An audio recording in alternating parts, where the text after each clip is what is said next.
People don't argue over love. They argue over what love becomes when it is tested. And nothing tests love like a number so big it stops feeling real. Not 10,000, not a million, $200 million. A number with so many zeros it stops being money and starts becoming power.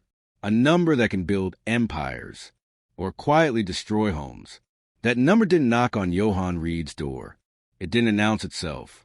It arrived in an email, a single line on a screen. Acquisition offer, $200 million.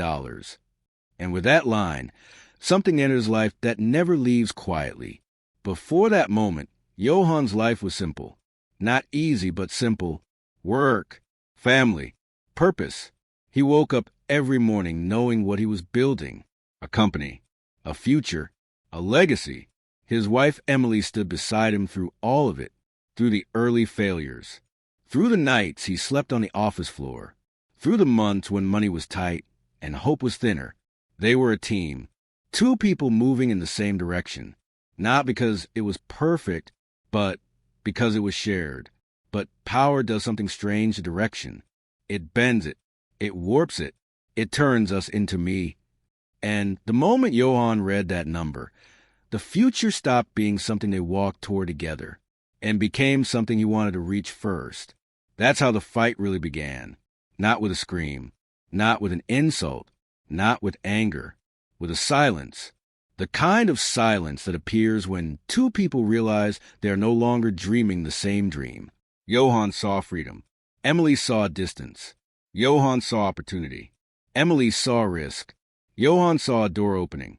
Emily felt one closing.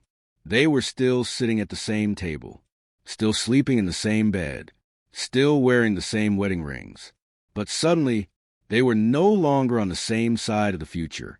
And when that happens, love becomes a negotiation, trust becomes a question, and marriage becomes a battlefield without uniforms. This is not a story about money.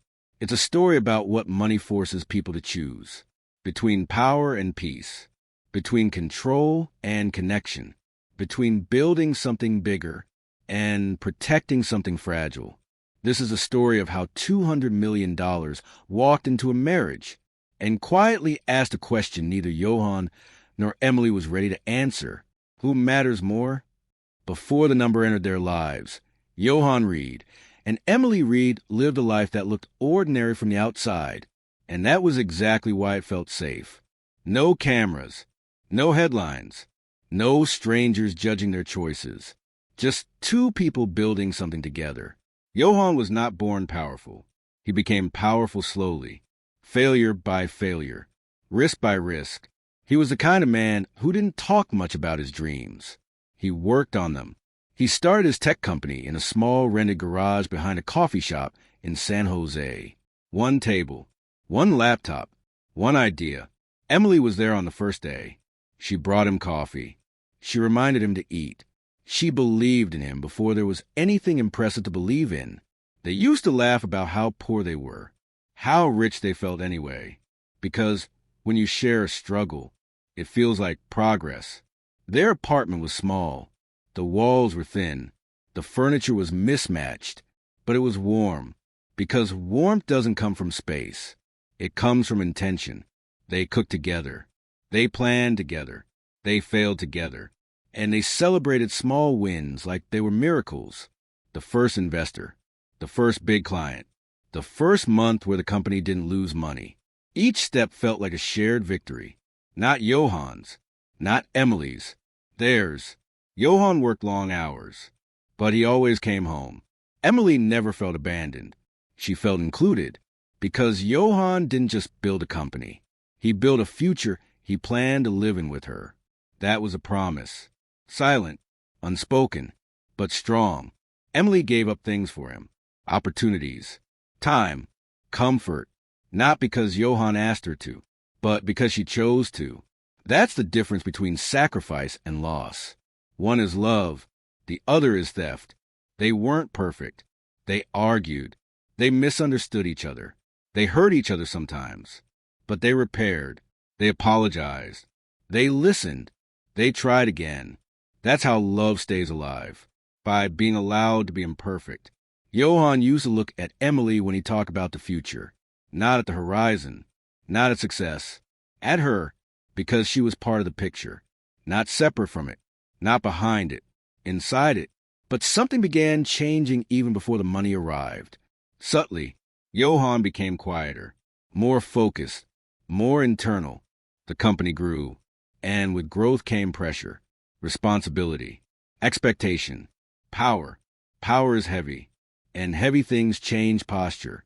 Emily felt it first, not in words, in absence, in shorter conversations, in longer silences, in Johan being present physically, but not emotionally, still loving, but less available, still caring, but more distant. She didn't blame him. She understood. At least she tried to, because when you love someone, you make excuses for their distance. You turn their silence into your patience. You turn their stress into your understanding.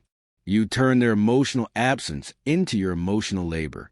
But even patience has a limit, and that limit is usually reached when something enters your life that changes the balance of power, and that something was already on its way. The email arrived on a Thursday morning, not during a dramatic moment, not in the middle of a crisis, just another working day, another coffee, another schedule, another list of tasks, until it wasn't. Johan stared at the screen longer than he meant to. He read the subject line once, then again, then a third time. Acquisition offer, confidential. 2 words that can rewire a human brain. He opened it, and there it was. The number, $200 million. He didn't breathe for a second. He didn't smile. He didn't move. He just processed, not excitement. Shock, the kind that freezes instead of energizes. He didn't tell Emily immediately, not because he wanted to hide it, but because he wanted to understand it first. Control it, measure it, make it safe. But you can't make power safe. You can only decide who it serves. He called his lawyer, then his financial advisor, then his board. He asked about taxes, structure, timing, consequences. He asked everything except the most important question: what will this do to us? When he finally went home, Emily was cooking something simple: pasta, garlic, olive oil, the smell of normal life, the smell of safety. He stood there for a moment longer than usual, because he already knew this smell would mean the same thing soon. "Emily," he said. She turned, smiled. That smile had no idea what was about to happen. "I got an offer today." She raised her eyebrows. "Good news." "Big news." "How big?" He paused, then said the number. Her face didn't change. Not immediately. No excitement. No shock. Just stillness. Because sometimes the mind needs a moment before it reacts. "That's huge," she finally said. "Yes," he replied. "It is." But they didn't say the same thing. He meant power. She meant danger. That night, they talked longer than they had in months. Not emotionally. Strategically. What does this mean? What happens next? What should we do? Johan spoke about growth, opportunity, legacy. Emily spoke about balance, time, life. They were speaking different languages with the same words. Johan saw a door opening. Emily saw a storm approaching. Johan saw freedom from financial worry. Emily saw freedom disappearing in other forms. They both loved each other. But love doesn't protect you from conflict. It only makes conflict hurt more. That was the night their future stopped being shared. Not because they stopped loving, but because they started wanting different things from the same life. And that's how wars begin, not with hate, with incompatible hopes. People think conflict is loud, that it comes with shouting, crying, doors slamming. But the most destructive conflicts are quiet. They grow in conversations that end too early, in words that are chosen carefully, in feelings that are left unsaid. Johan and Emily didn't fight after the offer. Not immediately. They negotiated. They explained. They tried to understand. They tried to convince. They tried to save something that was already changing shape. Johan spoke about vision, about building something bigger. about using the money to create new companies, new technologies, new influence. He wanted to leave a mark. He wanted to feel powerful. He wanted to feel important. He wanted to feel justified for the years he had sacrificed. Emily spoke about rest, about time, about being present, about children, about travel, about living instead of constantly building. She wanted peace. She wanted connection. She wanted him, not what he was becoming. They weren't wrong. They were incompatible. And incompatibility doesn't look like evil. It looks like disappointment. Emily asked one question that Johan didn't know how to answer. When is enough enough? He didn't know. Because for people like Johan, enough is not a number. It's a feeling. And feelings like that never fill. He accused her of being afraid, of thinking small, of not believing in him. She accused him of running, of hiding behind ambition, of choosing work over life. They were both right, and that's why it hurt. That was the moment Johan stopped feeling understood, and Emily stopped feeling chosen. He felt restrained. She felt replaced. And once that happens, love becomes defensive. They stopped dreaming together.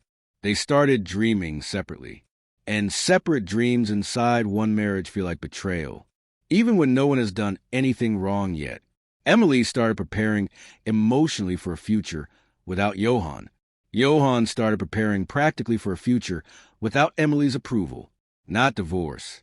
Independence, which is often the step before separation. That's when silence grew teeth. They smiled in public. They were polite in private. But they weren't close. They weren't warm. They weren't together. Not really. And that's how the fight over $200 million truly began. Not over the money, but over who they would become because of it. Betrayal is rarely dramatic. It doesn't look like an affair. It doesn't sound like a lie. Sometimes it looks like a decision made alone. That's all it takes. One decision, one silence, one signature. Johan didn't plan to betray Emily. At least that's what he told himself. He just wanted to move things forward.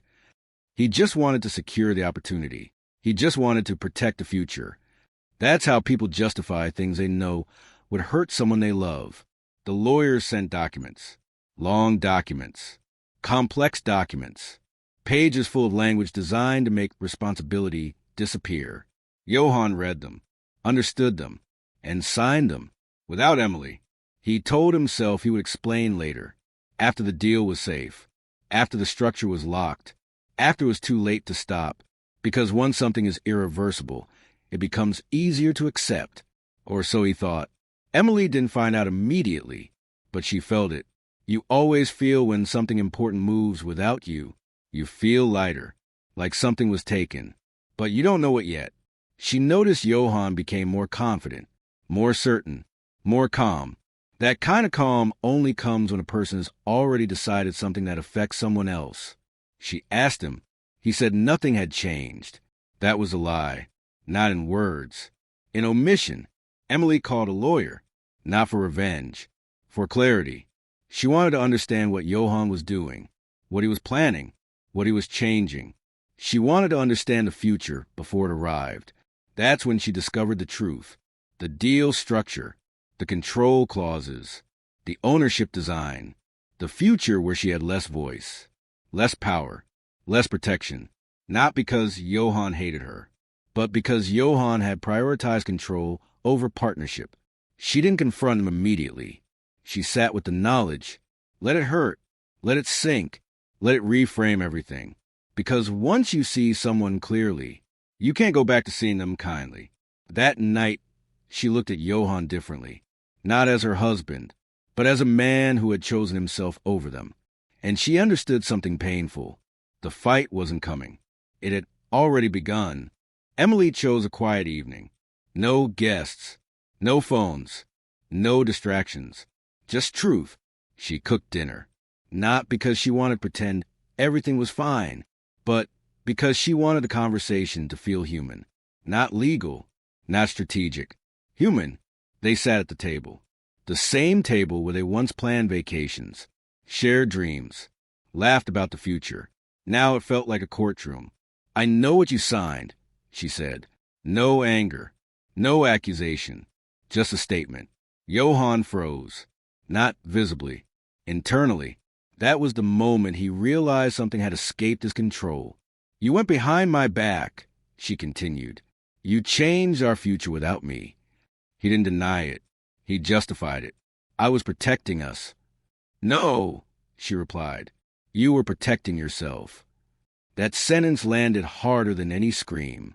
He told her she was afraid, that she didn't understand scale, that she was emotional, that she was limiting him. She told him he was running, that he was hiding behind ambition, that he was afraid of stillness. They weren't arguing. They were revealing. She asked him a question that ends many marriages. Do you still want the same life I want? He didn't answer immediately. That was the answer. Silence filled the room. Not peaceful silence. Heavy silence. The kind that presses on your chest. The kind that makes breathing feel like effort. I didn't marry your company, she said softly. I married you. And I didn't marry your fear, he replied. That's when they both understood something. They weren't enemies. They were strangers. Emily stood up, not in anger, in clarity. If you choose the money, she said, you're choosing a life without me in it. It wasn't a threat. It was a boundary. Johan looked at her, at the woman who had built his life with him, at the future he had imagined, at the future he now wanted. And he couldn't choose, because wanting two incompatible things is the definition of loss. That night, they slept in the same bed, facing opposite directions. And that's how marriages end, not with separation, with distance. Johan didn't sleep that night, not because he was worried, but because he was calculating. That's what he did when things felt uncertain. He turned feelings into numbers, risk into logic, loss into strategy. It was the only language he trusted. He walked through the house while Emily slept, the walls they painted together, the photos from their first apartment, the small reminders of a life built slowly, not strategically, not efficiently, but lovingly. He felt something then, not regret. Wait. The next morning he made the choice, not with words, with action. He sent the final confirmation. The deal was locked, irreversible. $200 million became his, and Emily became his past. He didn't say goodbye. He didn't explain. He didn't apologize, because explanations are for people you still hope to keep. Emily understood without being told. She saw it in his posture, in his calm, in the way he no longer looked conflicted. She packed a small bag, left quietly. No drama, no revenge, no scene, just departure. Because dignity doesn't need witnesses. Months later, Johan stood on a stage. Applause, recognition, power, everything he thought he wanted. And yet, no one was beside him. No one who knew him before he became this. Emily built a life that didn't shine, but it breathed. She found peace, connection, time. She found herself again. Johan became successful. Emily became whole. And the story answered its own question. Money can buy power, but it cannot buy belonging. The tragedy wasn't that Johan chose the money. The tragedy was that he thought it was a choice.